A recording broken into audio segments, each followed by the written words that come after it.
Good morning, student. I hope you all are fit and fine. Today I read out poem Where the Mind is Without Fear. It is written by Rabindranath Tagore. Before India independence, जब हमारी country को freedom नहीं मिला था, इस पे British government का rule था, तब ये पोएम हमारी रिटर्न हुई थी। रविन्द्रनाथ टैगोर ने इसको राइट किया था। ओरिजिनल बंगाली लैंग्वेज थी इसकी 1910 में, और 1912 में इसको उन्होंने खुद ही ट्रांसलेट किया था इंग्लिश लैंग्वेज में, और 1913 में उनको इसके लिए नोबेल प्राइज़ मिला था। ये पोएम बहुत ज़्यादा पॉपुलर हुआ था, और ये फर्स्ट एशियन पोएट थे, ये इंडिया से बिलोंग कर रहे थे जिनको नोबेल प्राइज़ मिला था। ये यूरोप से नहीं बिलोंग कर रहे थे। It appeared as poem 35 in the English Gitanjali, और टैगोर जी ने इसको फिर से रीड आउट किया 1917 में। किस में? कैलकाटा में इंडियन कांग्रेस सेशन में 1917 में। इसके बाद एक बार ये फिर रिसाइट हुई जब बाराक ओबामा यूएस के जब वो प्रेसिडेंट थे 2010 में, वो जब इंडिया में विजिट करने आए थे। Where the mind is without fear and the head is held high, जहाँ पर हमारा मन, माइंड मतलब मस्तिष्क, मन हमारा किसी से डरा हुआ ना हो, और या फिर हमसे कोई डरा हुआ ना हो। The head is held high, और हमारा जो सर है वो सम्मान से, प्राइड से ऊंचा हो, गर्व से क्या हो, ऊंचा हो, हम किसी से डरे हुए ना हो।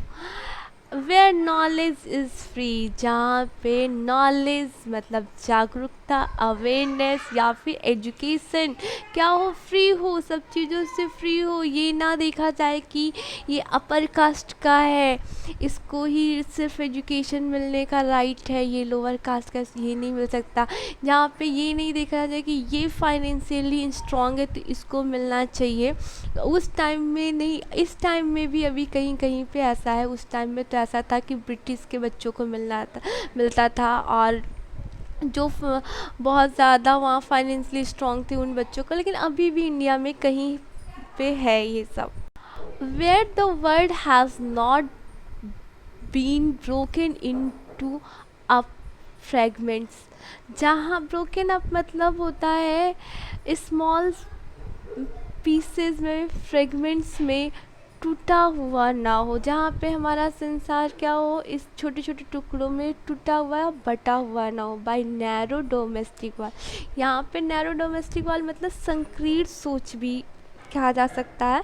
जैसे अभी आपको पता कोविड चल रहा है, पेंडेमिक चल रहा है, तो लोग हेल्प कर रहे हैं कि हमारे स्टेट का है या फिर हमारी कम्युनिटी से है, ये हमारी कम्युनिटी का नहीं, हम इसकी हेल्प क्यों करें। इन सब से ऊँचे उठकर हमें सबकी हेल्प करना चाहिए।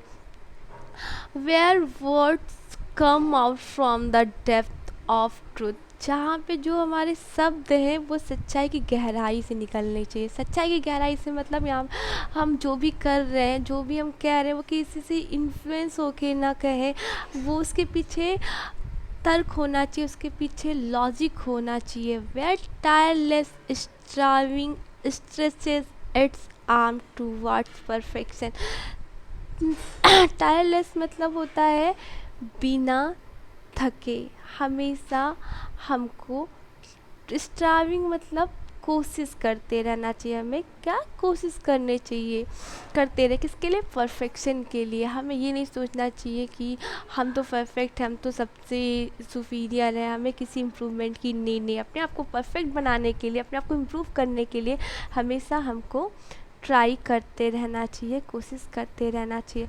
Where the clear stream of reason has not lost its way, यहाँ पे स्ट्रीम मतलब नदी भी हो सकता है, नाला भी हो सकता है, छोटी नदी या नाला, रीज़न मतलब कारण, और has not lost its way, अपना रास्ता न खोदे। अब रास्ता कैसे न खोदे?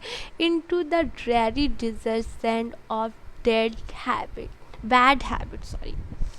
यहाँ पे क्या, ड्रेरी मतलब उदास, डिजर्ट मतलब होता है रेगिस्तान, सैंड मतलब आप जानते हैं रेताली बालू, और डेड हैबिट मतलब बुरी आदतें या फिर गलत अवधारणा। जैसे कि अभी हमारे माइंड में होता है, कोई हम काम करने लगा, बिल्ली ने रास्ता काट दिया या कांच टूट गया तो हमें काम नहीं करना है।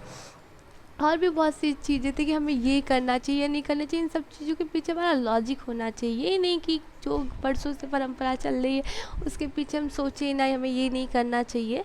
इन सब चीज़ों में कहीं फंस के हम अपने, हमें जो हमारा जो एम है, जो हमें करना है, उन सब में हम कहीं खो ना दें। Where the mind is led forward by thee, यहाँ दी किसको बोला गया? गॉड को बोला गया है।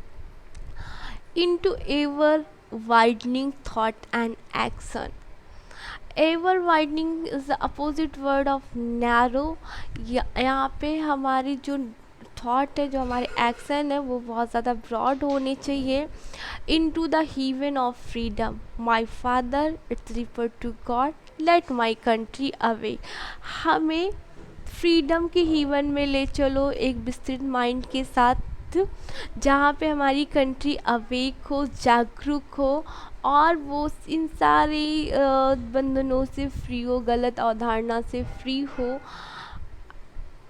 ये इस पोएम में बताया गया है। Thank you.